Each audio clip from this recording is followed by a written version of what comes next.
Hello there, Seraphim17 once again. This is an exciting analysis of the Bloodborne Gamescom trailer gameplay. So I've slowed this footage down for you guys. I gave you the uncommentated normal version yesterday for everybody to be familiar with before we go over this and we look into it with a little bit more detail. So the first thing you need to know right there is this is exclusive for the PlayStation 4. You want to play this game, you need to jump on Sony's new console. There's just no two words about it. This is going to be what Demon's Souls was to the PS3. Obviously it's been made by From Software, and the very inception of our first piece of footage is what looks like some kind of... is that a sitting monster with a big yawning mouth? It's kind of crazy. It's kind of got like its ribcage exposed, but then again it could be maybe a tree. I don't know. Monstrous in its visage. And then it does a nice little crossfade into this creepy looking parlour with this creature who is female, and it seems to be maybe talking, or in fact the narrator. As you can see, there's some kind of desk. They're holding what looks like to be a scepter or some kind of staff. Not really too much to tell from that, aside from the aesthetic and the mood of it. This one even more so, as you see this very... they're throwing around the word Victorian a lot with, you know, probably the cobblestone paths and the very gothic architecture and people wearing Invernesses. It's got that Jack the Ripper to it. It's got... I mean, just look at this. You know, how can you not see those influences? It looks very... I don't know, I get like a Sleepy Hollow vibe from it. You know, the overly stylized Tim Burton aesthetic, only significantly better and much darker. As we see the main protagonist, or your character, walking there towards what we assume is this gate as he opens it. Very reminiscent of the Soul series. I absolutely adore his coat. There is his transforming weapon. I have some information on the weapons I'll be sharing after we've done this little analysis. It's all in this video. There is his quick evade into the counter shot. Takes that guy down there, only to be faced with... You'll notice he's brandishing a torch. I wonder if lighting will have... you know, more of an emphasis on this game, because it seems to have a really nice lighting rig happening here as he shoots this crazy looking bird that's just eschewing feathers all over the place. Then he's assailed by two giant crazy looking werewolves, and his weapon transforms into a two-handed scythe, which looks pretty damn amazing. This to me is about as close to the Dark Souls riposte as it can be. There he goes Super Saiyan, I don't know why. And then we have this crazy feral tree beast, which is probably the thing that was chilling out at the very beginning of this demo, which it's kind of tricky to see this here because I've slowed it down and I've rendered the video, but it's still artifacting, making some of the details not quite so easy to watch. But he gets picked up, we assume he gets executed, there's the big howl, and then it bleeds into the burning of the town. And I believe this is probably the most interesting part of the entire trailer. There is a little sound clip here of a female speaking who sounds just like the Maiden in Black from Demon's Souls. It's such an obvious lull to those games. It's that ultimate bait for anybody who's played those series, or that game, because, you know, as much as people like to lump all the Souls games together, Dark Souls and Demon's Souls are vastly different, although they are spiritually very similar.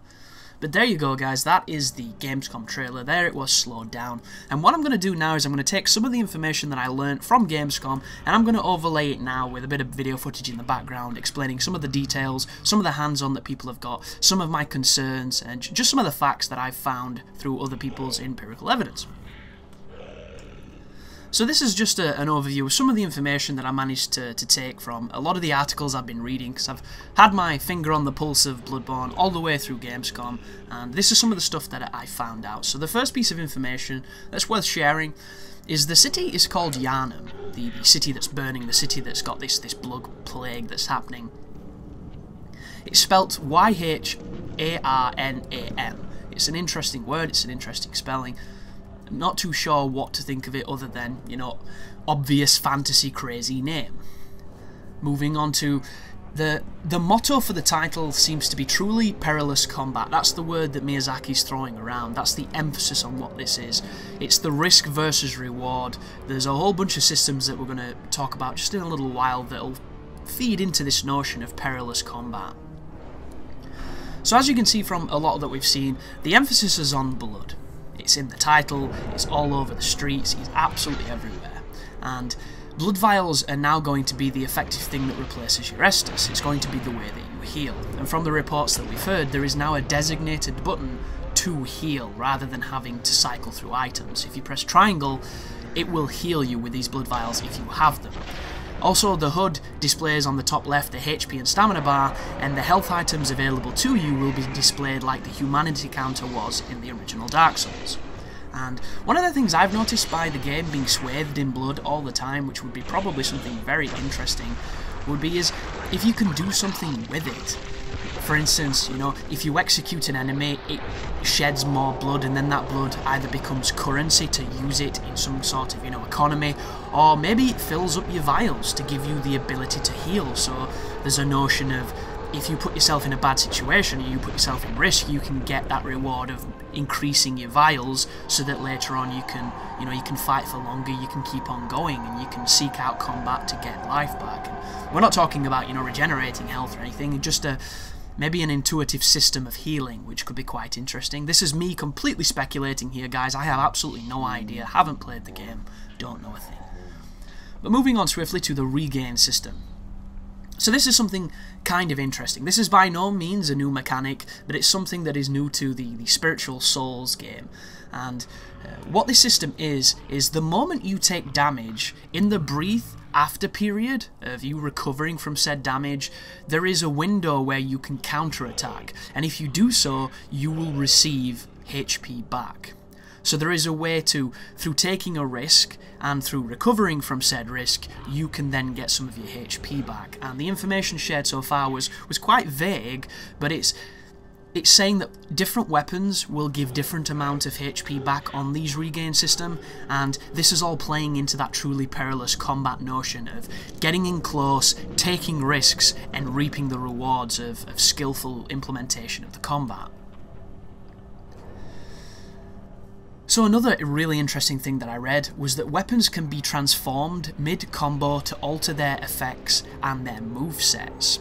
So as you saw in that brief clip, then probably what's playing now as I'm speaking, his weapon transforms from that big handsaw into the crazy looking scythe, and then there's the notion of, we're not talking Devil May Cry or anything crazy like that, but just the ability to change what your weapon does mid-combo adds an entire modifier on the entire structure of combat.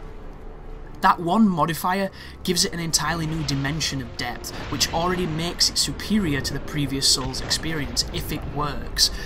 Because complexity does not have to be overwhelming, it doesn't have to be confusing, it can be as simple as a single modifier, but that modifier can make all the difference, and that's what I'm hoping that this does. And to just elucidate a little further on these pieces of information, this is the part I'm so stoked about. It says here that some of the effects that alter could induce a stagger on your opponent, so it could be a way of getting a guaranteed stun and counterattacking. But even more important, it said, or knock important items out of their hands. So there's now going to be this whole extra added measure of density where you might be able to disarm enemies, you might be able to take away what makes them so dangerous. And there could be a whole risk and reward system in that. It could be very challenging to do, but once again, it's going to reward experience, it's going to reward skill, and it's an added dimension in something that sounds really interesting and very intriguing. So another really cool detail that I picked up, certain attacks can be charged.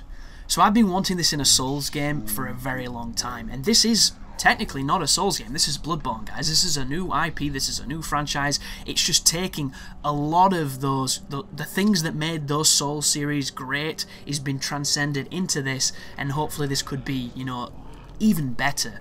And charge attacks are something that I can see being really powerful, really rewarding, and if there is any kind of PvP in this, it adds an extra mind game to that as well, and an extra addition to the moveset. So all of this is singing to my choir. I am converted at this point. It sounds very exciting.